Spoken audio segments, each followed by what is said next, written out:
Hello मेरे प्यारे बच्चों, आप सभी के लिए एक बार फिर से मैं लेकर हाजिर हूँ क्लास 12th के इंग्लिश के चैप्टर फर्स्ट, जो कि ये प्रोज का चैप्टर है, द लास्ट लेसन। तो इस चैप्टर से मैं आपको about the author, about the lesson के बारे में बताऊंगा और इसके फर्स्ट पैराग्राफ जो आई स्टार्टेड द स्कूल से शुरू होता है और एंड होता है हरीड ऑफ टू स्कूल में। इस फर्स्ट पैराग्राफ के मैं आपको पूरा पैराग्राफ दिखाऊंगा और आपको मैं उसका हिंदी में अनुवाद भी बताऊंगा, क्योंकि इससे कुछ ऐसा होता है मेरे प्यारे बच्चों कि इससे जो आपका ये बोर्ड एग्जाम में इंग्लिश का पेपर होता है तो इससे क्वेश्चन आंसर बनते हैं। इस जो ये पैराग्राफ दिए रहते हैं, लेसन 2 होता है, उसको ज़रूर पढ़ना चाहिए। उसको आपको 2 या 3 बार अवश्य पढ़ लेना चाहिए, क्योंकि ये आपको यूपी बोर्ड जो एग्ज़ाम करवाते हैं इंग्लिश के, तो इंग्लिश के पेपर में इससे क्वेश्चन आंसर 100% फंसते हैं, ये पक्का है। तो आप सभी के लिए मैं आपका प्यारा भाई लेकर हाजिर हूँ क्लास 12th यूपी बोर्ड के English pro chapter the last lesson से। तो चलिए शुरू करें। और हाँ, एक बात, आप सभी लोग अपना प्यार नहीं दिखा रहे, क्योंकि अभी तक मेरे इस चैनल पर 10 सब्सक्राइबर भी नहीं आप लोग पूरे कर पाए, इसलिए प्लीज़ 100 सब्सक्राइबर का टारगेट पूरा करो मेरे प्यारे बच्चों। चैनल यही है, UP board study with Tripathi, इसको सब्सक्राइब कर लो। तो चलिए अब शुरू करें। English class 12th prose chapter है द लास्ट लेसन। सबसे पहले मैं आपको बता दूं कि the last lesson composed by Alphonse Daudet. फिर आता है about the author. About the author में देखेंगे अल्फोंस डाउडेट 1840 में इनका जन्म हुआ, बॉर्न हुए। 1897 में डेथ, इनकी मृत्यु हो गई। was a French novelist and short story writer. The Last Lesson is set in the days of Franco-Prussian War 1870, in which France was defeated by Prussia, led by Bismarck. Bismarck. Prussia then consisted of what now are the nations of Germany, Poland, and parts of Austria. In this story, the French districts of Alsace and Lorraine have passed into Prussian hands. Read the story to find out what effect this had on life at school. आप इसको पढ़ लीजिएगा। ये about the author होता है, जिस लेखक ने इसको लिखा है, तो उसके बारे में कुछ ऐसे इम्पोर्टेंट चीज़ें होती हैं जो आपको इंग्लिश में एमसीक्यूज में पूछ लेता है, ऑप्शनल क्वेश्चन में इसको पूछ लेगा। अगर इसमें कुछ ऐसा इम्पोर्टेंट आपको लग रहा है तो इसको एक बार, इसलिए आपको 1-2 बार इसको पढ़ लेना है, ओके। फिर आता है about the lesson. The last lesson written by Alphonse Daudet narrators about the year 1870 when the Prussian forces under Bismarck attacked and captured France. The new Prussian rulers discontinued the teaching of French language in the schools of Alsace and Lorraine. The French teachers were asked to leave. तो इसको भी आपको पढ़ लेना है। तो ऐसे कुछ इसको बेसिक पढ़ने से ये होता है कि जो आपकी एमसीक्यूज क्वेश्चन को चाहते हैं तो उससे रिलेटेड इनसे क्वेश्चन आंसर दे देता है, ये इससे होता है आपके लिए प्रॉफिट। तो इसलिए आपको इसको पढ़ के जाना है, ठीक है। अब आगे बढ़ें। अब हम आते हैं इसके first paragraph, the last lesson के पहला पैराग्राफ, और उसका मैं आपको हिंदी में अनुवाद भी बताऊंगा। ये होता है, I started for school very late that morning and was in great dread of a scolding. तो इसके मैं हिंदी अनुवाद पहले आपको बता दूं कि I started for school very late, उस समय स्कूल के लिए बहुत देरी से रवाना हुआ। That morning and was in great dread of a scolding, और मुझे डांट पड़ने का बहुत अधिक डर था। तो सबसे पहला जो है, I started for school very let that morning and was in great dread of A scolding.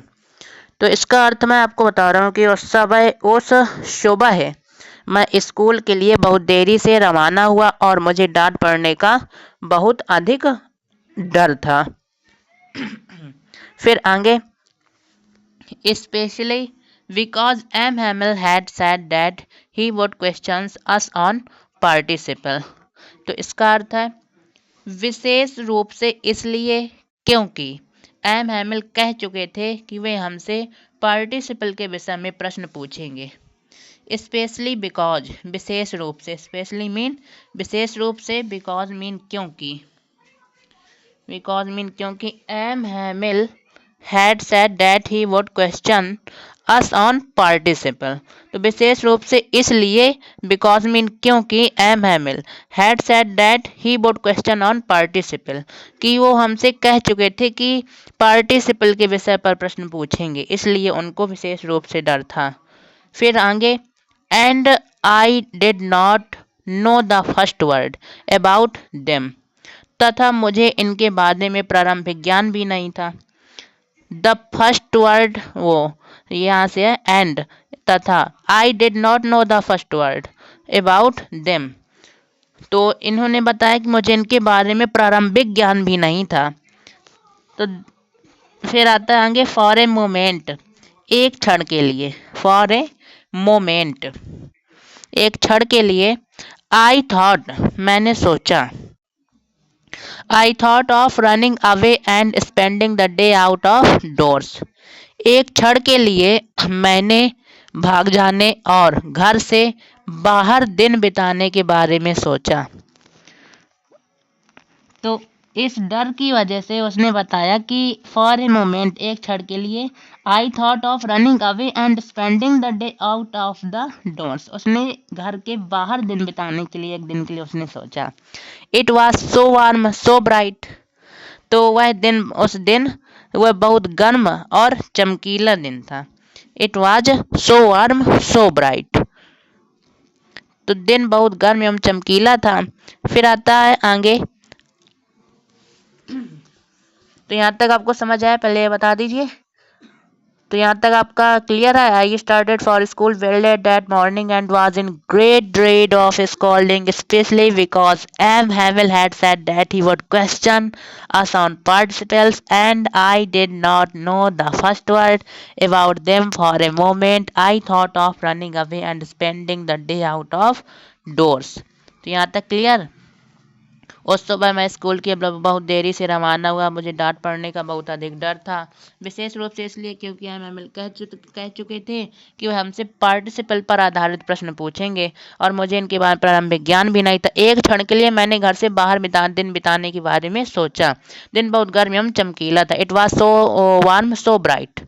फिर आता आगे, the birds were chirping at the edge of the woods and in the open field back of the sawmill the Persian soldier were drilling it, वो हाँ where drilling, यहाँ तक। फिर हम देखते हैं कि जंगल के छोर पर पक्षी चहचहा रहे थे और आरा मशीन के पीछे खुले खेतों में प्रशिया के सैनिक अभ्यास कर रहे थे। यह सब drilling, it was all much more tempting, यह सब पार्टिसिपल के नियमों से कई ज़्यादा मनमोहक था। It was all much more tempting than the rule for participle, तो यह सब पार्टिसिपल्स के नियमों से कई ज़्यादा मनमोहक था। But I had the strength to resist and hurried off to school, तथा किंतु मुझ में विरोध करने की शक्ति थी और मैं तेजी से स्कूल के लिए चल पड़ा।